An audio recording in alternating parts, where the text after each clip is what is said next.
dito. Pilot. Tapos dito ka naman sa isa para makita ka dito. Ayun. Yan. Okay. Dito kami ngayon, no? Sa ano? Power off in 2. Pagka-record. Yo, what's up mga kamaster at sa mga subscriber din ni Kalanchaw. What's up naman tayo at ngayon sa Kalaw, ang date ngayon, ano ba date ngayon? 25 22 yata? 25. 25 January 25, 2026. Yan. So, magandang araw sa mga viewers natin dyan mula sa Luzon, Visayas, Mindanao. At ngayon ay mag-uusap na naman kami sa mga kalaman tungkol sa mga agimat. Okay, so G, magbigay ka po ng introduction para magpakilala go. Ako pala si Arnel Morales, ang aking FB page. Follow nyo na lang. At dito ay Commander Kalanchaw, Dasma Kalubayan. Ayan, shout out sa mga followers nila at subscriber. So maraming salamat at pakibisita na lang din sa aking FB, Arnel Morales. Thank you, maraming salamat. So yan, shout out sa mga subscriber ni Dasma Kalubayan at si Arnel Morales. At siyempre sa ating pong pagbablog sa Commander Kalanchaw. Ayan, sa mga about sa mga agimat or anting-anting or mga orasyon ng mga pangkumbate. So ayan, shout out po sa mga subscriber. Yan. Ngayon ay magkakasama ngayon kami dito. At ang pinaka-topic namin ngayon ay ang mga gamit sa pagdinegosyo. Okay, so, si Master G, kapag sinabi pagdinegosyo, ano bang kailangang malaman at maisip pagdinigosyong gamit ang kailangan? So, saan klase ba na pag-usapan natin sa pagnegosyo? Sa mutya o gemstone? Kasi sa gemstone, mayroon Siguro sa ang pinaka nila sa mutya kasi yung sa pinaka. mutya. Kung sa mutya, ang pagnegosyo na medyo kilala, mutya ng langka, yan, isa yan. Pero kailangan may partner mo talaga din yan, yung mutya ng linta. Partner ang mutya ng tubig, magkakasama yan. Kasi kung mayroon kang negosyo, kailangan di ka pagkinitan. So, kailangan mo ngayon ng malamig na bagay. Mutya, sa tubig. So, para ang mga customer ay kakapit, hindi basta-basta naiwalay, kailangan mo ng linta. Yun yung partner tatlo. So mukhang marami yun, ha? Kasi, pero mamaya isa-isa natin yung mga yan. No? Okay, so Master Kalanchaw, pag sinabi ba na pangkabuhayan o pangnegosyong mga mutya, ano bang mga kailangan nilang isalang-alang na kaalaman?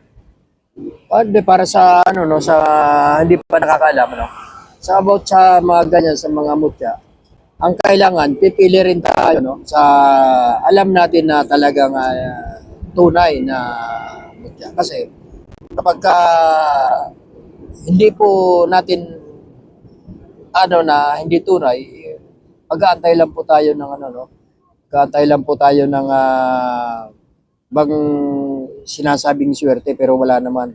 Pero kailangan talaga alam natin na talagang tunay na mutya. Ngayon, pagkadating sa mga ganyan, about sa mga ganyang mutya, yan nga, yung una-una sa negosyo, yung halimbawa ng number one lang ka, Tapos yung bulaklak ng tanglad, bulaklak ng kawayan. Napakadami pa na. Pinagbahayan ng alitap-tap. Isa yan sa mga panggamit sa pang natawag na pang lucky charm. Tapos meron pa yung basta maraming klase kasi na pwedeng magamit na tatawag natin ng mga pang lucky charm. Ngayon, siyempre, pag meron kang pang lucky charm, kailangan meron ka rin proteksyon. Hindi naman po pwedeng puro pang lucky charms ka lang.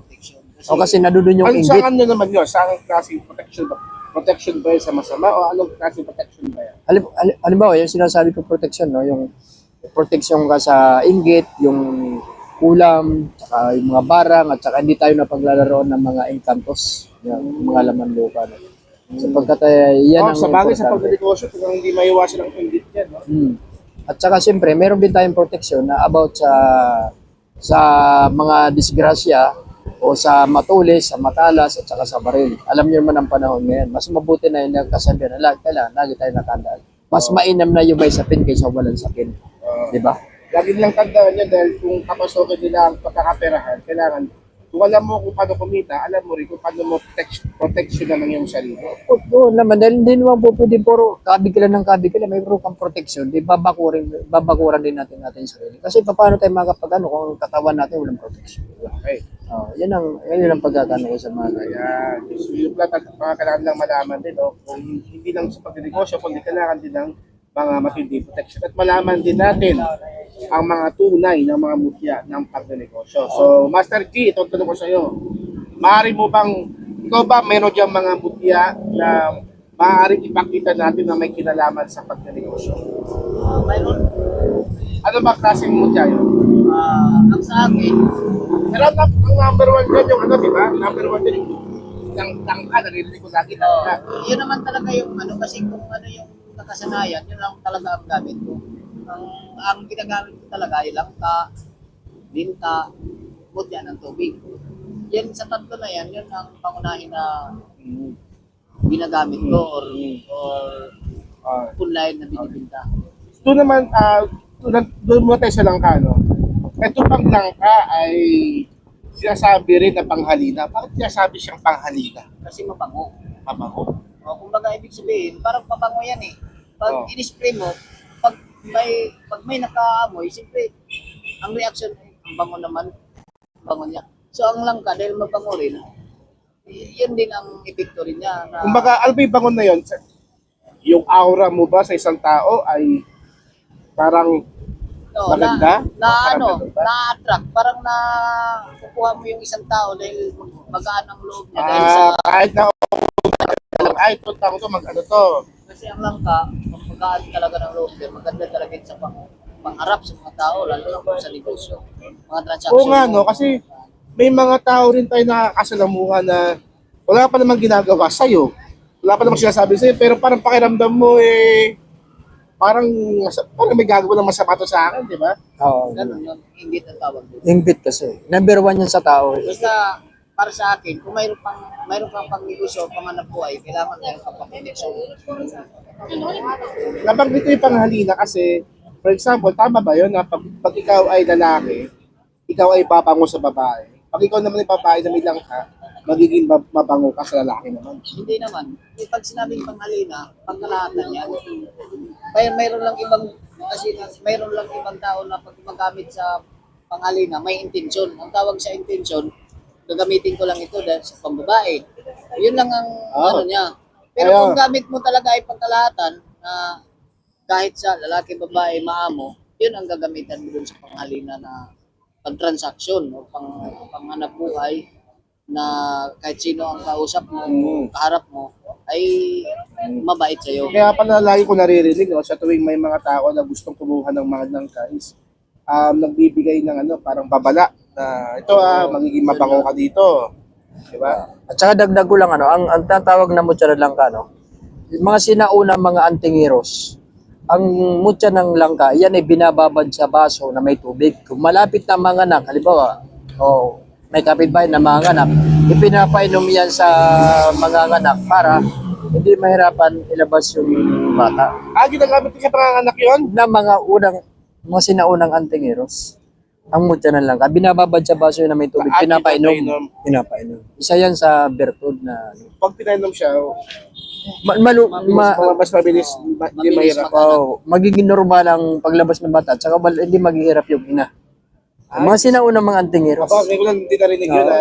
Isa lang ko lang sa Dagdag kaalaman lang sa hindi nakakaalam. So hindi lang sa panghalina, pwede rin siya sa natawag na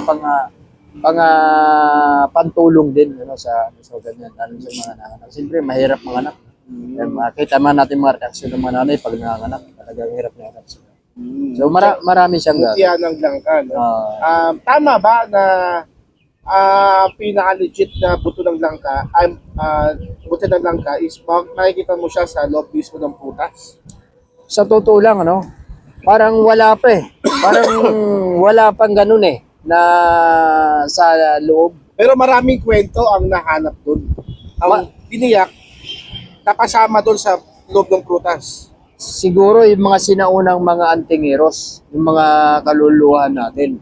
Oo. Pero sa sa yung talaga makukuha rin sa loob ng Oo, yun talaga. wala pa tayong na ano yan eh. Wala pa tayong naikukuha talaga yan na Siguro na videoan o ano, wala pa, no? ito puti na yung balbas ko pero wala pa parang totoo lang tapatan lang ano.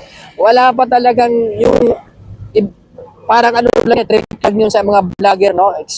Pasintabi sa mga vlogger na binibiyak lang kayo pala mayroong bato na Parang may nakukuha. nag-viral nga, ano, no? So, parang siguro sa hawak nila. Trick lang yun. Meron. Makikiin yan. Trick lang Kahit yun. naman tayo, pwede natin gawin eh. Kasi yung ano na lang ka, di ba, yung katawan, nabubulok. Buti mo butasan ang likod yan eh, tapos ipasok mo rin yung bato. Nakaharap to. Tapos biyakin mo yung gitna, ay yung ano, yung harap. Lalabas na. Pag inodo ka yun, makikita. Trick lang yun, no? Pampaan lang ba, pero alam mo yun, yung ano no, sa mga ganyan mga mutya. Para ang talaga mutya gumana, meron niyang pangkonsagra sa mga mutya. Para Ano ulit po yun? meron pangkonsagra. Kung Kinukonsagra. awal ibig sabihin nun. Dasal. Parang ano siya, bibindisyonan ang mutya para maging ano siya, maging mabisa.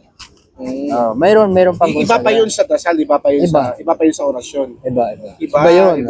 Mayroon pang konsagra sa mga mutya. Konsag. Ayan, siyempre, hindi natin po pwede ma-share yan. Ngayon, kung sinong gustong makakuha ng yung pangkonsagra ng mga antingiros din, ayan, mag-comment lang para ma-share na at masabi natin kung anong ano. Yun. So, ano By na pala? comment, ano? Lumampas na tayo sa 8 minutes, okay na. So, ayan. Okay, bago tayo mag-end, no, ano yung mga huli natin sasabihin about sa buto ng langka? Ano bang kailangan lang malaman, mga babala? So, G, Basta pag-negosyo, langka ba yan din or tubig, basta pag-negosyo, anong ka dyan? Ang iwasan mo dyan, dalhin sa sugalan, dalhin sa beer house, oh, bawal yun. Kung pang-negosyo ay sa negosyo lang, pag nagamit mo ito sa beer house, sa sugal, mawawala yan, hindi yung bisang mawala, kusang mawawala yung mutya. okay.